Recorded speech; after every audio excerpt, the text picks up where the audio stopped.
Hi, my name is Gord. This is video 2 in my build series where I want to talk about these back cabinets. So that includes this kind of platform for the fridge that has a drawer in it, these cabinets on the side here, and this teeny tiny bookshelf that I put above the 12-volt battery. So, yeah, welcome to the channel, and let's get into the build. Okay, let's start by talking about this drawer. So basically, I did a couple of test trips after I built the build platform, and I really should have taken video, but I didn't really think of it. So one of the problems on those test trips was that with the fridge just down on the floor, the vents were getting caught up in my bedding, and so I realized I really needed to raise the fridge up above basically my mattress and my bedding so that the vents could clear and that it wouldn't damage the fridge. So I decided that the best thing to do would be to build a drawer. The other reason that I wanted to build a drawer was that I was carrying a lot of my food in a cooler like container, and I had it kind of down below my bed platform because that was the only place that I could put it. But what that meant was that anytime I wanted to access my non-cold food, I essentially had to open the passenger door, kind of undo my bed, lift up the thing. It just was not a practical design. And I think this is one of my bits of advice is that I had kind of designed a lot of this on paper such that the geometry worked. Everything I wanted in this car would fit in this car, but I hadn't thought about like practicalities. So after that first trip, I realized that I needed to raise the fridge and that it would be, I thought, much better if I could have access to food from both inside the car without having to like take everything apart. Um, but yeah, that I could just have access to food kind of all the time. And so I decided that I could raise the fridge up and make this small drawer. So in the next clips, I don't have that much clips of making this because it's really just two boxes. But let's take a look at um, the build videos that I did take for this. Okay, so the drawer is put together basically like any cabinet drawer. So if you're looking to do this, this is definitely advanced. Like this is not a no build situation. Um, I mean, a drawer is just a box, but to make it particularly strong, I just screwed in the ends. You're not going to be able to see these screws because one of them will be in the back, the other will be covered by the face plate. And then you use a router. You can get special router bits that do exactly the width of the plywood, right? So 1/4 inch plywood is not exactly 1/4 of an inch. I forget that number, but you can go ahead and Google it. So you route it all around, put together just the U shape, slide it in with glue, and then you put the front on with glue as well. You screw it down tight, and you get a super strong box. To attach the um, drawer slides, I find it really useful to use I think these are called speed squares because they're adjustable so you can get the distance exactly right as you're putting it. So that's the drawer, doesn't have the faceplate on yet. And here's the cabinet. Right now it's upside down and I don't have the bottom on it. But you can see just because I would normally build a cabinet with uh, a lot more kind of routed slats to really get a lot of strength, a lot more glue. So what I did in this case was a ton of pocket holes because this is open on the front, right? This isn't a cabinet with toe kicks and stuff like that. So I wanted it to have a lot of strength, right? So it's upside down right now. It is going to have a bottom. So again, I routed out and I'm going to glue 1/4 inch plywood on the bottom to try to lower the weight and all that kind of stuff. And again, here are the slides. I use the speed square again to make sure that these are level. Okay, so here it is installed in the car. The drawer, um, yeah, the drawer comes out. I've got this kind of little platform that the fridge is on top of. Um, I found these really cool um, clasps that automatically lock so I can tie down the fridge. The rope is actually connected between the two hooks. So there's one kind of with one rope on either side, and then they're actually bolted down between these straps. So there's like two screws underneath of this that the rope is secured between the two strings, and because it's a continuous rope, it's not going to come out. And so what this means is that this actually comes out really easily, and then I could remove the fridge if I need to. Otherwise, it's tied down and it locks pretty good. It's not immovable, but it's not going to go flying while the car is in motion. All right, so the way that this is installed is with these kind of L brackets. There is one here, and there is one at the other side, and there's one over there. I couldn't put one here just because there wasn't space. So this is now bolted down to the bed platform on that side and on this side. And in that way, it actually means that this is now secured, through this to the other part of the platform. The other thing I wanted to show you is that this is how it opens. It actually butts up against this curvature here. Now, I'm well aware that a lot of people build these really long drawers on very heavy duty drawer slides, and they use these as essentially their kitchen, as like a bit of a counter to cook on and all these kinds of things. I really thought about doing that kind of build, and there are a couple reasons why I didn't. One, with the dog bed on the other side of this, I really didn't have a lot of depth to make this that kind of a drawer. Two, the height is such, I don't know if you can see, but like this is well below my waistline. And so the height of it was such that it just was ridiculous. Like if I wanted to make a proper counter that I would cook on, right, it would have to be like very, very high up in the car. And I wouldn't have been able to put the refrigerator on top. And then the third reason, which, you don't have to agree with me on, was that I still wanted to be able to have this storage here. So I have the drawer kind of shallower than this. And then, yeah, the last reason is that with the patch down, I can still access this drawer from inside the car if I'm in a stealth situation.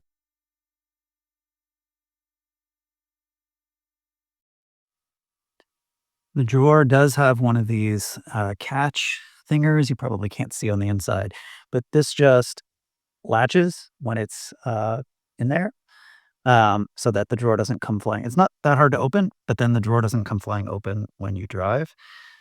Here's what they look like. It's two pieces with like a little hook.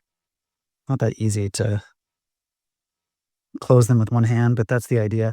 I don't totally love these. I don't know that I would buy them again, but they worked okay. Part of the reason is it's just a little bit too easy to break the plastic if you tighten the screws too much.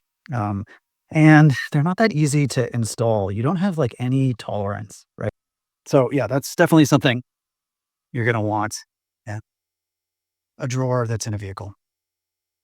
So the next thing I'm going to work on is I think I want to build a sort of cabinet on this side. So there's this cavity here, and there's a fair bit of space back here. Um, Again, on my first trip, I was just kind of stuffing stuff behind the fridge, and that's fine. But it's such a small space. Organization is your friend. And so, yeah, here, when the mattress is here, it's actually kind of nice. I was putting books here, and I might do something very small, but the electrical system is under here. So this really needs to remain accessible. The only thing that's on this side is if you ever needed to change the reverse lights, or I think the uh, turn signal. Yeah, so it's the reverse lights and the turn signal. And on this version of the Prius, for whatever reason, the brake lights are some kind of complicated LED system that you can't easily replace. But this hatch leads you to the light bulbs for the reverse lights and the turn signals. So I think I just want like a cabinet here where I can access this. And then I'm going to continue to store my books on this side. I might make a small shelf, but ultimately I want to be able to get at the electrical system that's under here, which now includes the inverter and the 12-volt battery. Okay, and here is the sort of countertop, or the top of the cabinet, cut out to fit around um, the contours of the car.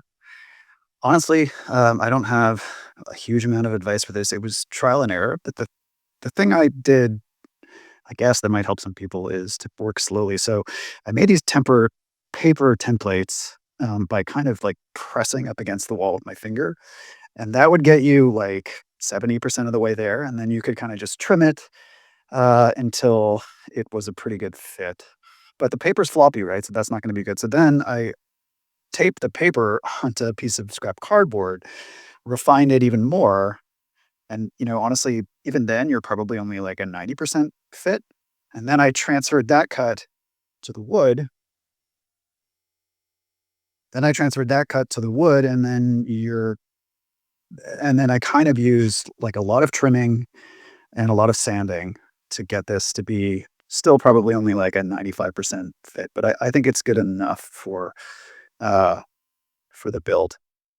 All right, and I seem to have lost some of the footage I took of building uh, the rest of like the main cabinet itself. But while I'm talking, I'll have some photos that I found from the process. So there's basically two ways into this. So this door comes down here. It's just got a little magnetic catch. Um, there's only the front here, and then there's this divider here, which you can probably see in the photos. And then there's a wall coming down on that side. So there's kind of the front, and there's two pieces pointed this way. What's cool about the Prius, so the 12-volt battery is on that side, but on this side, this actually goes down really quite deep. Uh, like, and how deep is that?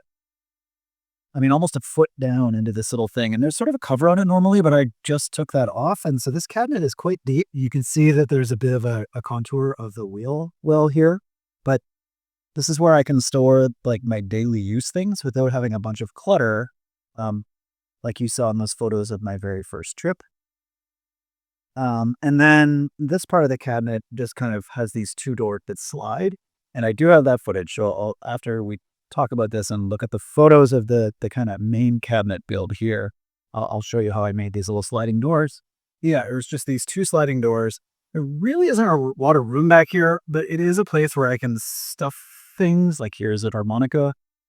I can just stuff things, and then there's no clutter, right? So I can essentially this is a junk drawer essentially, and then this is a place where I store my daily use items, like mostly my cooking items and whatever.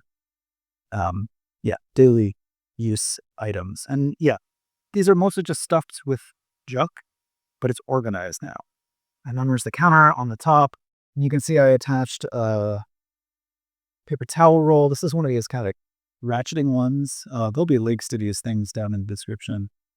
And then you may or not be able to see, but there's actually a part of my electrical system here, and that'll be a separate video. So on the top of this, I have an AC outlet and a USB outlet. And then I have a little bit of space here where I can, put my phone while I'm sleeping or, something while I'm whatever. There's a little bit of a countertop on here. Yep. So, all right, let's get to the video where I make these little side cabinets. Okay, and the glue is still drying up. For this part of the cabinet, I've got these two sliding doors. Just drilled a 1-inch hole in them. The channel they're in, you can buy extruded plastic of this, but it's surprisingly expensive. So for I think $7, just got a piece of 1/2 inch. I think it was 1/2 by 2 inch red oak, which is what the rest of this is, right? So I could stain it to match. And then I just routed out these channels. Um, and it takes some practice, but I ripped this down to the exact width of the 3/4 inch plywood. You probably couldn't do this with 1/2 inch plywood. And then I actually just used scraps of the plywood to really dial in um, the three little channels. And then those are only about 1/4 inch deep. And then, yeah, I basically just pinned them on the sides and glued them in. And so now this matches. I can't really move these because the clamps are in the way. Um, but yeah, this is pretty simple. And it was $6 instead of like 40 or whatever it would be on Amazon to get the extruded plastic tracks. The only difference, so the bottom ones are like this, and then the top ones are about twice as high. And this lets you actually you can take the doors in and out that way. You could take the doors kind of in and out that way if the top one's a little bit deeper than the bottom one. Yeah, and then I just stained it to match everything else. For the door here, got a little magnetic catch, which I had to glue because I'm using 1/4 inch plywood again. And then I just used these flush hinges because it's just 1/4 inch plywood with the magnetic catch. And then on this side, it's bolted into this like little trim piece here. So this little channel hook thing is for the like trunk cover that comes with the car. And kind of recessed in it is this screw, and all it's doing is holding in this trim piece. So like if you wanted to take this strip out to get to basically where the seatbelt is, there's actually a few screws like this. Um, and it's it, I mean it's connected to the frame. It's not as strong as like where the seats are connected. Um, but to do it, I just used this metal strapping that I folded over, and it's a little bit more than 90 degrees. So it took a couple folds to get it to work. Um, but yeah, no, it's just this one screw in here and then another screw in here, and it's keeping it in on this side. And then over here, it's bolted into the drawer cabinet, um, back behind. All right, future gourd here. After I drove across the country, I found that this cabinet just was starting to kind of rattle too much, right? It was only attached in two places. So I went and I added these very small kind of L brackets drilled into the plastic here and into the top. So there's one here and there's one on the other side. So there's basically, yeah, like one third in on this side and one third in on the other side. So this is now secured at the top and the bottom. Um, and actually, I never mentioned this before, but there is a trunk light in here, which is very useful. And you can just switch it on and off. So yeah, if you want a light inside the cabinet, it's built into the car. All right, back to the past build videos.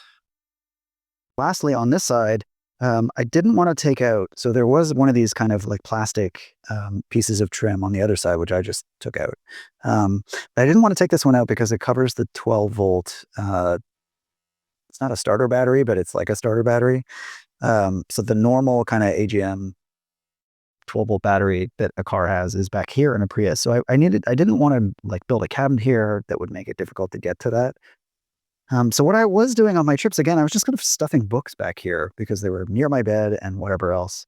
So I came up with the idea to just build little piece of uh, this little piece of 1/4 inch plywood, and with a little nubbin of wood here that just keeps it in line with this because there's a curvature here. Um, and then I can have my books back here. So this is one of the only times where I've actually drilled into part of the car. All right, so here it is with a few books. One of the things is this is just a really unusually shaped space, right? So you have an angle here, right? So if I try to put books up against this, they tip over. And then there's also this kind of bubble out here. So what I've done is I've got my first aid kit here, and it can go in behind, something that you want really close. And then I have one of these things off my bookshelf. So I just drilled a few holes in it. And the way these work on a bookshelf is that we have the books themselves kind of holds this up. And it can hold the books. And what I'm going to do is just attach it to this. Again, just a couple of screws. So this can all come apart if I need to get to the battery without having to tear down a cabinet. But that I can have my bookshelf, a little better organized. And then there's a little bit of a cubby here for water bottle at night, for your phone, whatever else. Yeah, easy access to my first aid kit, my bookshelf here, just because I love books. So I'm going to screw this in off camera, and then we'll take one last look at it. All right, so here it is. This little book end thing is attached to this. Again, it should be pretty easy to just pull this out to get at the battery. Don't even need to remove this. I'm going to stick first aid kit back there, and then we can start to load up the library.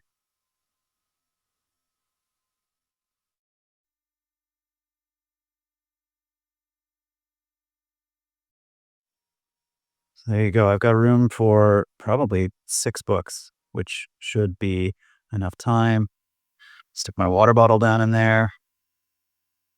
And, there's room for a few more things. They're not going to fall. Yeah, I'm pretty happy with this. All right. So there you go. That's how I built the cabinets in the back of my car. This little storage cabinet here, the little pantry drawer, and my cute little bookshelf on this side. Um, and I'll catch you guys in the next video.